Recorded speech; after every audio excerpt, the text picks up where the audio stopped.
सभी का एक बार फिर से स्वागत करती हूँ। कैसे हैं आप लोग? सबसे पहले आप सभी को करवा चौथ व्रत की बहुत बहुत शुभकामनाएं। इस वीडियो में मैं आपसे शेयर करने जा रही हूँ करवा चौथ व्रत की संपूर्ण पूजा विधि, कैसे करते हैं, कैसे पूजा कर। करवा चौथ व्रत के लिए जो पूजा सामग्री की ज़रूरत पड़ती है उसका मैंने वीडियो पहले से बना रखा है। आप डिस्क्रिप्शन बॉक्स से वो वीडियो ले सकते हैं या फिर इस वीडियो के एंड में एंड स्क्रीन आएगी, आप वहाँ से इस वीडियो पे क्लिक कर सकते हैं। तो वहाँ से आपको संपूर्ण पूजन सामग्री के बारे में जानकारी मिल जाएगी। पूरा वीडियो बना हुआ है या आप डिस्क्रिप्शन बॉक्स में भी लिखा हुआ है, लिस्ट बनी हुई है। तो करवा चौथ व्रत के लिए हम 2 करवे लेंगे। एक पीतल का करवा है और एक मिट्टी का करवा है। मिट्टी का करवा हर साल हम बदलते हैं और ये पीतल का करवा हर साल हम इसी करवे से चंद्र भगवान को अर्घ देते हैं। पीतल का करवा हमेशा मायके के पैसे से खरीदा जाता है और पीतल के करवे में हम जल भरेंगे। उसके बाद अक्षत, कुमकुम, हल्दी डालेंगे, फूल डालेंगे। उसके ऊपर चावल से भरा हुआ इस तरह का एक कटोरी या पात्र रखेंगे। करवे के साथ आता है, पीतल के करवे के साथ। फिर हम इसी तरह चावल भरेंगे एक बड़े दिए में। मिट्टी के करवे के लिए उसके ऊपर छोटे दिए रखेंगे। अब इसमें हम इस करवे में 4 पूड़ी डालेंगे, 4 लड्डू डालेंगे। ये चावल के लड्डू हैं, आप इसकी जगह कोई भी सफ़ेद लड्डू ले सकते हैं। 4 ठोकवे डालेंगे, आटे का ठोकवा है। 4 बतासे डालेंगे और इस करवे में हम इसको सबको भरेंगे। आप फरा अगर बना रहे हैं तो आप उसमें फरा भी भर सकते हैं। तो 4 पीसेस फरे के डालेंगे। सबसे पहले हम उसमें लावा डालेंगे। देखिए लावे के बाद मैंने ठोकवा डाला। तो इस तरह से 4-4 की संख्या में डालना है। ठोकवा, 4 ठोकवा, 4 पूड़ी, 4 बतासे, 4 लड्डू। इसमें मैंने जल डाला है पीतल वाले में। तो मिट्टी वाले करवे में मैंने खाना भरा हुआ है और पीतल वाले करवे में मैंने जल भरा हुआ है। अब उसके बाद जो ऊपर चावल हमने भर के रखा था उसके ऊपर हम फरा रखेंगे। ये फरा चने की दाल और आटे का बना होता है। अगर आप ये नहीं पा रहे हैं तो बहुत से जगह छोटे छोटे कच्चे आटे की गोली बनाई जाती है और 4-4 गोली इस तरह से कलश के ऊपर रखी जाती है, करवे के ऊपर रखी जाती है। तो आप फरा रख सकते हैं या कच्चे आटे का फरा, मतलब कच्चे आटे की आप 4-4 गोलियां बनाकर दोनों करवे के ऊपर रखेंगे। एक करवे पे 4 और दूसरे करवे पे 4। तो बहुत से जगह कच्चे आटे की गोली भी बनाई जाती है। उसके बाद मैंने एक पीतल का कलश लिया है। ये करवा नहीं है तो कंफ्यूज मत होइएगा, ये सिंपल कलश है। हम कलश स्थापना कोई भी पूजा करते हैं तो कलश स्थापना करते हैं। उसमें भी हम जल भरेंगे, कुमकुम, अक्षत, रोरी और फूल डालेंगे। तो कलश स्थापना के लिए आप पीतल का या स्टील का कलश ले सकते हैं। अब मैंने 1 रुपये का सिक्का लिया है जिसको कि हम पीतल वाले करवे में डाल देंगे। ऐसा माना जाता है कि पीतल के करवे में इस तरह से सिक्का डालने से, चंद्र भगवान को अर्घ देने से धन धान्य से परिपूर्ण रहता है आपका घर। अब कलश के ऊपर भी एक मिट्टी का पात्र रखेंगे, उसमें हम चावल फिल करेंगे। अब हम एक चौकी लेंगे और उस पर लाल रंग का नया कपड़ा बिछाना है। नया कपड़ा बिछाएंगे, गंगा जल से आचमनी करेंगे। उसके बाद मैं छोटी सी रंगोली बना रही हूँ। अपने हाथों को भी शुद्ध करेंगे, आचमनी करेंगे। अब उसके बाद मैं बना रही हूँ छोटी सी रंगोली। तो आप चावल के आटे से या गेहूँ के आटे से भी बना सकते हैं। मैं इस तरह की चावल की रंगोली, तो इस तरह से आप चौकी को डेकोरेट कर सकते हैं और ये बहुत शुभ होता है किसी भी कार्य में रंगोली का बनाना। उसके बाद हम अष्टदल कमल बनाएंगे जिस पे हम कलश स्थापित करेंगे। रंगोली बनाने के बाद हम सबसे पहले फ़ोटो को स्थापित करेंगे। इस तरह की फ़ोटो मार्केट में मिलती है। आप ये फ़ोटो एक बार खरीद के हर बार इस फ़ोटो को आप यूज़ कर सकते हैं। तो इसमें भगवान गणेश जी की प्रतिमा रहती है, शिव परिवार, माता पार्वती, शंकर भगवान जी की शिवलिंग की प्रतिमा रहती है, चंद्रमा की प्रतिमा रहती है। तो इन सब की हमें पूजा करनी रहती है। उसके बाद हम बीचों बीच चौकी के अष्टदल कमल बनाएंगे, उसके ऊपर हम कलश स्थापित करेंगे। कलश के ऊपर फिर हम स्वस्तिक बनाएंगे कुमकुम से, जो कि बहुत ही शुभ होता है। अब हम कलश पे कलावा बांधेंगे, जिसको रक्षा सूत्र भी बोलते हैं, और इस तरह से हम 4 बार लपेटेंगे। उसके बाद कलश में हम हल्दी कुमकुम अक्षत चढ़ाएंगे। फिर उसके बाद हम दोनों करवों को स्थापित करेंगे। तो करवे में हम दोनों सरई लगाएंगे। सरई कुछ इस प्रकार की होती है, जो कि उत्तर प्रदेश, बिहार में और मध्य प्रदेश के कुछ भागों में मिलती है। ये देखिए, इस तरह का सरई होती है। उसके बाद दोनों करवों में हम सरई लगाएंगे। सरई 4 की संख्या में या 7-7 की संख्या में होनी चाहिए। तो बहुत सी जगह 7 लगाते हैं, क्योंकि 7 बहुओं और 7 बेटों की कहानी है करवा चौथ की, या फिर 4 की संख्या में लगाते हैं चौथ की वजह। अब हम पूजा शुरू करेंगे।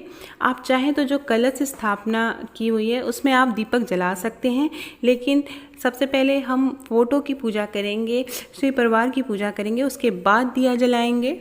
सबसे पहले फ़ोटो में गणेश भगवान जी की प्रतिमा बनी होगी, सबसे पहले उनकी पूजा करनी है। उन्हें अक्षत, कुमकुम, हल्दी लगाना है, सिंदूर लगाना है। उसके बाद शिवलिंग बने होंगे, उनकी पूजा करनी है। माँ पार्वती की पूजा करनी है, चंद्र भगवान की पूजा करनी है। तो सबको हल्दी, कुमकुम, अक्षत लगाना है। तो उसमें जो भी प्रतिमाएं बनी हैं हम सबकी पूजा करेंगे। उसके बाद हम कलश की पूजा करेंगे। कलश पे हल्दी, कुमकुम, अक्षत लगाएंगे। कलश पे स्वस्तिक का निशान बनाएंगे। अब इसके बाद हम फूल माला चढ़ाएंगे। आप चाहें तो जो कलश स्थापना आपने की है उसमें दिया जला सकते हैं, लेकिन अभी मैं दिया जलाऊंगी। बहुत से लोग पहले दिया जला के फिर पूजा करते हैं। फूल माला, जो फोटो होती है उसमें चौथ माता भी बनी होती है, तो इस तरह से हम फूल या माला आप चढ़ा सकते हैं। फिर हम फूल चढ़ाएंगे। सबसे पहले गणेश भगवान जी को फूल चढ़ाएंगे, उसके बाद कलश को फूल चढ़ाएंगे, करवों को फूल चढ़ाएंगे, फोटो में फूल चढ़ाएंगे। उसके बाद पान के पत्ते में एक लौंग और इलायची और सुपारी रख के हम चढ़ाएंगे, चौथ माता को चढ़ाएंगे। उसके बाद हम लाल रंग का वस्त्र चढ़ाएंगे। आप चाहें तो लाल रंग की चुनरी ले सकते हैं या लाल रंग की साड़ी आप चढ़ा सकते हैं। तो इस तरह से लाल रंग का ही कपड़ा लेना है, वो हम चढ़ाएंगे। अब हम दिया जलाएंगे। तो सबसे पहले जो हमने कलश स्थापना की थी उस पे दीपक जलाएंगे।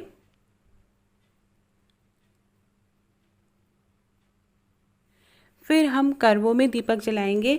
मैं आपको यहाँ पे एक बात बता दूँ कि जो दिया होता है, जो मिट्टी का करवा है, उस पर हम तेल से दिया जलाएंगे, और जो करवा पीतल है उसके ऊपर हम देसी घी का दिया जलाएंगे, और बीच में जो कलश रखा है उसमें भी हम देसी घी का दिया जलाएंगे। तो इस बात का हमें ध्यान रखना है कि मिट्टी के करवे के ऊपर हमें सरसों के तेल का दिया जलाना है, और पीतल के करवे पे हमें देसी घी का दिया जलाना है, और बीच में जो कलश रखा है उसमें भी आप देसी घी का दिया जलाएंगे।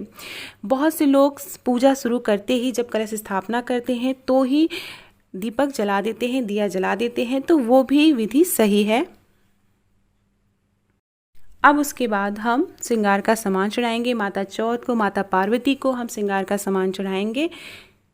तो एक एक करके श्रृंगार का सामान चढ़ाना है। बिंदी के पत्ते में से आप बिंदी निकाल के माता चौथ को लगा दीजिए। उसके बाद सिंदूर आप चढ़ाएंगे। अभी मैं आपको सुहाग लेना भी बताऊंगी, सुहाग कैसे लेते हैं। तो जो भी श्रृंगार का सामान है आप वो यहाँ पे चढ़ा देंगे। Nail polish, lipstick, mehndi. श्रृंगार का सामान चढ़ाने के बाद अब हम फल फूल चढ़ाएंगे, नैवेद्य चढ़ाएंगे। नैवेद्य मतलब जो आपने जो भी भोग आप चढ़ाने के लिए आपने बना के रखा है वो चढ़ाएंगे। फलों को 4-4 की संख्या में चढ़ाना है। अगर चौकी पे नहीं अट पा रहा है तो आप 4 फल चुवा के आप बगल में रख दीजिए। तो इस तरह से जैसे 4 केले, 4 अनार, 4 सेब, 4 सिंघाड़े, इस तरह से आप कोई भी फल 4 की संख्या में चढ़ा सकते हैं। आप कोई एक फल भी 4 की संख्या में चढ़ा सकते हैं। जो भी आपकी शक्ति हो, जैसे आप चढ़ाना चाहें वैसे चढ़ा सकते हैं। नारियल चढ़ाएंगे। नारियल बहुत ही शुभ माना गया है, तो इसके ऊपर हम कलावा लगाएंगे। इस तरह से रक्षा सूत लगा के हम नारियल चढ़ाएंगे। उसके बाद पूड़ी, खीर, आप जो भी आपने बनाया हो भोग में लगाने के लिए। हमारे यहाँ शक्कर की पिंडी के लड्डू चढ़ाए जाते हैं, जैसे चावल के लड्डू होते हैं वो चढ़ाए जाते हैं। तो सफ़ेद चीज़, अगर आप चंद्र भगवान को अर्घ देने जा रहे हैं तो सफ़ेद रंग का लड्डू, सफ़ेद पेड़ा, इस तरह की चीज़ें आप भोग में लगाइए। पूड़ी, ठेकुआ, गुलगुला आप इस तरह से बना सकते हैं। उत्तर प्रदेश में बहुत सी चीज़ें घर में बनाई जाती हैं, जैसे कढ़ी हो गई, बड़ा हो गया, फरा हो गया, खीर, चावल, पूड़ी, सब्जी बिना प्याज लहसुन की, उसको भी भोग लगाया जाता है। उसके बाद हम कथा सुनेंगे। इसके बाद हमें करवा चौथ व्रत की कथा पढ़नी है। तो आपके पास बुक है तो आप बुक से पढ़ सकते हैं, नहीं तो लिंक मैं डिस्क्रिप्शन बॉक्स में डाल दूँगी, आप वहाँ से देख सकते हैं। करवा चौथ की व्रत कथा साहूकार के 7 बेटों की कथा है और एक बेटी की कथा है, जिसे सुनना बहुत ज़रूरी होता है। जब तक आप कथा नहीं सुनेंगे, कहते हैं व्रत का फल नहीं मिलता है, तो कथा ज़रूर सुने और पढ़ें। इसके बाद कथा सुनने के बाद हम करवा फेरते हैं, जो कि बहुत ज़रूरी होता है। तो जो बाएं करवा रखा है उसको हम दाहिनी तरफ रख देंगे इस तरह से, और जो दाएं तरफ करवा रखा है उसको हम बाएं तरफ रख देंगे। तो इस तरह से करवा फेरते हैं। जैसे पंजाब, हरियाणा, राजस्थान में ग्रुप में महिलाएं पूजा करती हैं तो वहाँ थाली फेरती हैं, तो उस तरह से वो करवा फेरने की जो पूजा है वो करती हैं। लेकिन आप अगर घर में पूजा कर रहे हैं तो आपको इस तरह से करवा फेरना बहुत ज़रूरी होता है। करवा ज़रूर फेरा जाता है। और इस पे मैंने एक गाना भी बनाया है, उसकी लिंक भी मैं डिस्क्रिप्शन बॉक्स में डाल दूँगी। उसके बाद हम सिंदूर चढ़ाएंगे और 7 बार सिंदूर चढ़ाना है। उसके बाद 7 बार चढ़ाने के बाद 7 बार वापस अपने वहाँ से माथे पे लगाना है और फिर माँ को फिर से सिंदूर चढ़ाना है 7 बार। तो इस तरह से सुहाग लिया जाता है। आप चाहें तो 5 बार सिंदूर चढ़ा सकते हैं और 5 बार आप सुहाग ले सकते हैं। तो 5 या 7 की संख्या में ही सुहाग लिया जाता है, सिंदूर चढ़ाया जाता है या मांग में लगाया जाता है, इस तरह से। तो ये सुहाग लेना बहुत ज़रूरी होता है। उसके बाद हम आरती करेंगे। आरती में आप सबसे पहले गणेश भगवान जी की आरती करेंगे, उसके बाद माँ पार्वती की आरती करेंगे, शिव भगवान जी की आरती करेंगे। सच्चे मन से आप प्रार्थना करेंगे। आरती करने के बाद उस घर के सभी सदस्यों को आरती देंगे। पूजा में अपने पति को ज़रूर शामिल करें और हो सके तो कथा भी आप उन्हीं से सुने तो ज़्यादा अच्छा रहता है। जहाँ ग्रुप में महिलाएं पूजा करती हैं, वहाँ पे जो बड़े बुज़ुर्ग होती हैं, महिला होती हैं, वो सबको कथा सुनाती हैं, जैसे कि पंजाब, हरियाणा, राजस्थान में। आरती करने के बाद माँ से प्रार्थना करेंगे कि हम सभी का सुहाग अमर रहे, हम सभी के पति की लंबी आयु हो। माँ से प्रार्थना करेंगे कि कोई भी भूल चूक हो गई हो तो हमें माफ़ करें।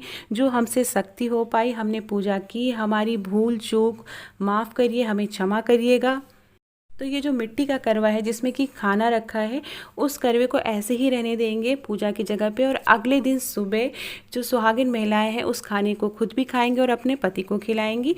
जो दूसरा पीतल का करवा है वो चंद्र भगवान को अर्घ देने के लिए यहाँ से हम चंद्र पूजन की थाली में रख लेंगे सरई के साथ ही, और फिर हम चंद्र भगवान को अर्घ देंगे। अब इसके बाद हम जब चंद्र भगवान दर्शन देते हैं तो हम चंद्र भगवान का आह्वान करते हैं, उनकी पूजा करते हैं, अर्घ देते हैं। चंद्र भगवान की पूजा, अर्घ देने की विधि, पति पूजन की विधि, ये सारी विधि मैं अगले वीडियो में आपसे शेयर करूंगी, तो आप ज़रूर इंतज़ार करिएगा। उसकी लिंक भी मैं इसी वीडियो के डिस्क्रिप्शन बॉक्स में डाल दूँगी। अगर वीडियो पसंद आया हो तो प्लीज़ दोस्तों के बीच में शेयर करिएगा। कोई भी क्वेश्चन हो तो ज़रूर पूछिएगा, मैं ज़रूर आंसर करूँगी। Thank you for watching my video.